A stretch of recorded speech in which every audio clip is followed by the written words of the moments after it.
Welcome to yet again another episode of the Deep Conversation on the Rogers MUGENYI live YouTube channel. Era nga tusinzira wano ku Georgina Gardens okubanga tukutuusaako emboozi eno lubalula wakati wange Rogers MUGENYI ne munywanyi wange Stephen Kalema nga bulijjo. So olwaleero tugenda kuba twogera ku nsonga ez'enjawulo and twabagamba nti tujja kuba tutobeka olulimi Kasavu Kanyama. Mukwano gwange Raj Collections ku TikTok. TikTok wamaanyi nnyo, tukwebaza okutematema obuntu bwaffe n'obuteekayo ku TikTok nabulayo butambula budduka misinde mukama wange. Mukulu we Raj Collection gatta ku ddoboozi lyange tumwebaze. Awamu ne TikTokers abalala. Big up to you Raj Collection. Yes. Webale nnyo mukulu Raj Collection. Sabo emboozi nnyingi nnyo ezibaddewo.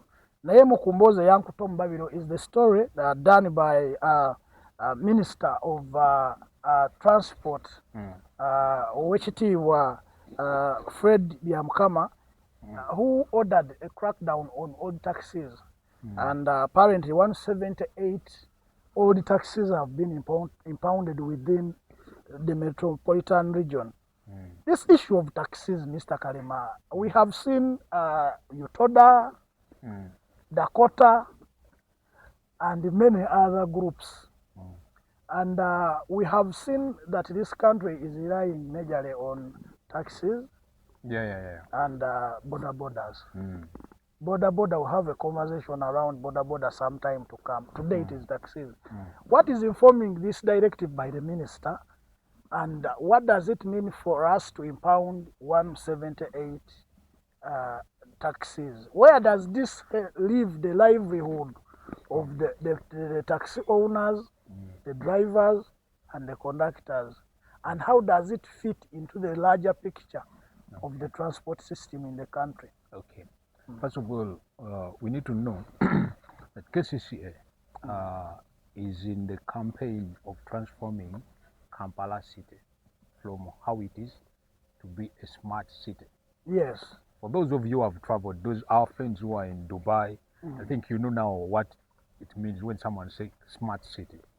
Smart city in smart city. You can help us, some of us from Gambia, Makonko, you go Wanfufu, Chamutakas, and the like. Yeah. You can help us understand what a smart city is. Yeah, smart city, everything is automated.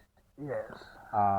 The commuter cars, they have their stages, and they don't have big parks. The big parks are underground. So, and they are not commuters like these matatus. They're just taxis, these motoka chibuno, ubumotoko obutono, sibuno. Echirala nti the garbage collection is systematic. The walkways are systematic. The connections, the parks where people rest, they are also designated there. The the walkways are designated for people walking.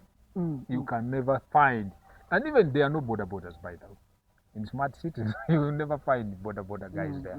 So, so when we come back to our Kampala, the capital of the Pearl of Africa, yes, it is still a work in progress. And I would think that this is now they have started. They are starting to upgrade what I think upgrading. Now you have to first eliminate what we call them DMCs. Yeah? They call dangerously mechanically. Dangerous mechanical condition. So we have to eliminate them because first of all, they are double sword. They emit a lot of gases. They are a problem to passengers. Anytime the brakes fail and it rams into a swamp, into vendors, and we've seen these cases around Kampala, so many of them. Then there's also to promote the sanity of the city. So and now in the campaign to transform Kampala from Kampala, the irregular analog city, to Kampala, smart city. And I've seen those ones who have gone downtown, you've seen they have started planting palm trees along that Namirembe road. So I think they are doing it, but now the problem, the most difficult problem in Kampala have been taxis. The congestion is so high. There are a lot of people coming in Kampala, and these people who are coming, who are entering the city, they don't have cars. And if they had cars, it will be chaos. So the problem of transport in Kampala, if you are to solve it, I would think they would start. They started with taxis, but the problem is so big. It's so big. You have to come up with a solution of public transport. So now that is how this campaign is going. That's the genesis of this campaign, and now and there it is going to run for 100 days. They have so far impounded 178 within Kampala Metropolitan, from Kampala Metropolitan North, South, and East. So that tells you a lot, because in these areas we have, this is where we have Rwabwogo, Nansana, Natete, Nakawa. You see, I come from Nakawa, but Nakawa has its park. They are no longer working because you see a taxi which has Kavera. Yes. So, but then, but if we could go like how it says, it is deep conversation. There is a lot you need to see. Why do people use their cars to such an extent? Yeah, because in other countries, those are dumping. They'll be dumped. But why are they still using them? First of all, some of these people have loans. They have loans, and that taxi employs over 25 people a day. That one taxi. There are those people at the stage, those ones who call people. Ababayita abantu abo 1,200 nasooka ava e Mutungo n'atuuka Ebbiina n'atuuka Kunya n'atuuka Bugoloobi 1,200 abantu abo balya kweyo taxi. N'ogenda ku mukazi w'emmere mu paaka kweyo taxi, driver kweyo taxi, owa mobile money driver gwagenda okukoza ekyokusindikira omukyala ewaka ali kweyo taxi. So it's a big circle. And then when woziyimiriza nga towaddewo solution, it is chaos. Yeah. It is chaos. But still, there's one man who said that without pain, a woman cannot produce. Yes. Sizala nkusimanya abakyala Ebisa. abakyala bajja tuwulira, but without pain, Kampala cannot be transformed into a smart city. It will never be. So we need strategies to sit and plan for these people. If we are to plan for them, what are the solutions? We remember to have pioneer bus. What happened? There are a lot of arguments surrounding the work, the transport business and transport work, because you can, on the other side, argue the irregularities in terms of how deep DMCs go in terms of being very, very, very ramshackle, and you know, if you are losing a glass, a rear screen, a windscreen, and instead of putting a windscreen back, you're putting Kavera, and if you're lacking this rear screen, and instead of putting it back, you're putting Kavera. That is a big problem. But also we are having a problem where we are having unemployment, and we are having people who have created employment. And there is no intervention. I stand to be corrected, but I'm not seeing an intervention that directly affects this taxi man to ensure that they are, for example, getting taxis at a subsidized price. The cost of purchasing a new taxi is in the roof because the taxation on a taxi is high. Yeah. So the question is, how can we help these taxi people? How can we help border people be involved in other works other than being congested in the city? How do we get to a point where we are having close to over 200,000 plus border riders in town? The thing is, you see, there are things that you do not give private individual to manage because for them they are profit oriented. Yes. They have to maximize their profits. When you get transport sector and you hand it over to private sector, that's what happens. When you get education and you hand it over to private sector, that's why we shall talk about that next time. But now, with transport, I think government has to come in with a strong arm, and if it is possible to buy out. Because now, let's say, if government comes out with an organization, let's say UTODA, government purchases these vehicles and leases them to these people. If it leases them to these people, it's the government to determine, we no longer lease this one is too old, it's taken off. Then, even taking care of these things, because there is a saying which says that he who pays the piper calls the tune. Now here you can say, this route, we no longer need such taxis, now we need these ones. We are leasing these ones, we are calling off this. If the government starts managing transport, there's a lot that can be solved. Because these people now, there's someone who is owning 7 taxis. They are old, and this man buys old cars. For him, that's how he makes money. He puts there, they drive it, and it gets ramshackle, does not service it as long as the engine is working. You sit in a taxi, it's almost, the seats are almost metal. Because you see, in Uganda there's a way, Ugandans can sympathize, and Ugandans are easy to manipulate. We understand because that's who we are. Yeah. So you find you find someone like a taxi coming from Nakawa. It is totally, it is bad. It's bad. So and people enter. Abantu nga bayingira buyingizi tebafaayo. Noli n'agitulamu ne bamusindika.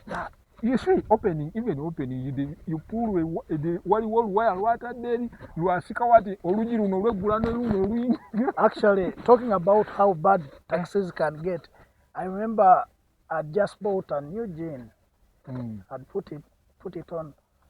Shout outs to the taxis to Katoke. I used to live in Katoke. So taxis Katoke zali Enkade muganda wange. Wana ze Nakawa. Na ziri ze Katoke zile zina World Cup y'obukadde. So I buy my new jean and I enter this taxi. Now as I was coming out, little did I know that the jean had gotten pulled by a metallic seat. So as I was getting up, my jean was torn. Imagine how sharp a metal can be that it cuts a jean. So I put it on once, and I don't remember the owner of the taxi or the number plate. I could have now used my time here to beg for justice for my jean. But that's on a lighter note. The move to reorganize things in Uganda is very evident. We are seeing works on the roads everywhere. I will not tire to give credit to the people, and it's still the Ministry of Works, I guess, that are working on the roads. And now they are entering taxis. So we are seeing something that is happening. The question will be, after the 100 days, what next? after the 100 days, what next? That would be a question for another day. But then as we have to move because time is kind of pushing. So we have to move. We now, because I always tell people that we operate in 5 streams.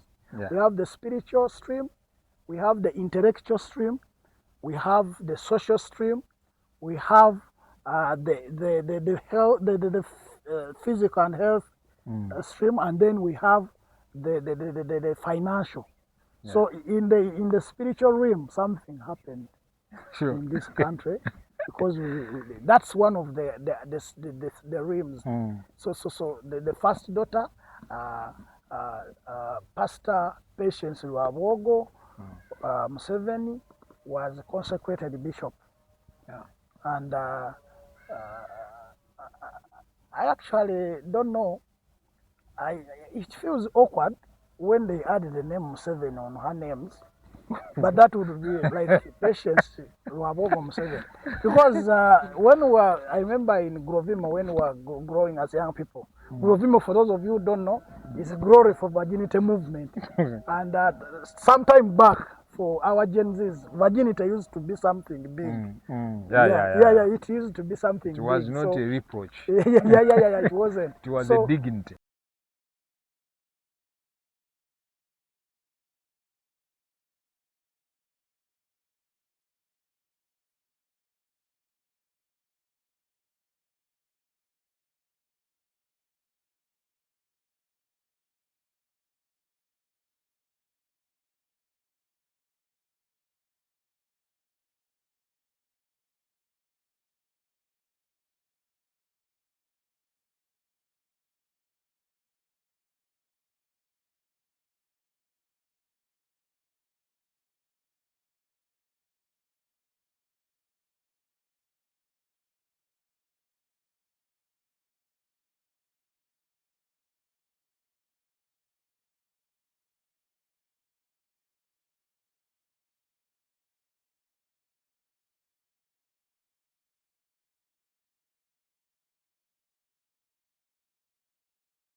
Speech in which he, as usual, he makes jokes. He first referred to the newly elected bishop as pastor, and then he said, sorry, bishop. So he said, Pastor Patience Rwabwogo, and she said, sorry, bishop. I'm very sorry. And then people laughed. So that's what happened. And someone, I saw a headline says, Pastor Patience consecrated bishop. Uganda temanyi ekijja si muntu. Abaana bakola headline ati neŋŋamba Kalema kamunoonye tunyumye ku mboozi eno ekijja si muntu. Katonda yakyalidde Uganda. Bishop eno etegeeza ki eri eggwanga Uganda n'ekkanisa ya Mukama waffe Yesu Kristo? First of all, Bishop Episcopal. Yeah. It's called an overseer. Simple. Bamuweze kubeera overseer in church here. Yeah. Kati There are two things, and it is, I don't know if the voice is still there, never can do. So,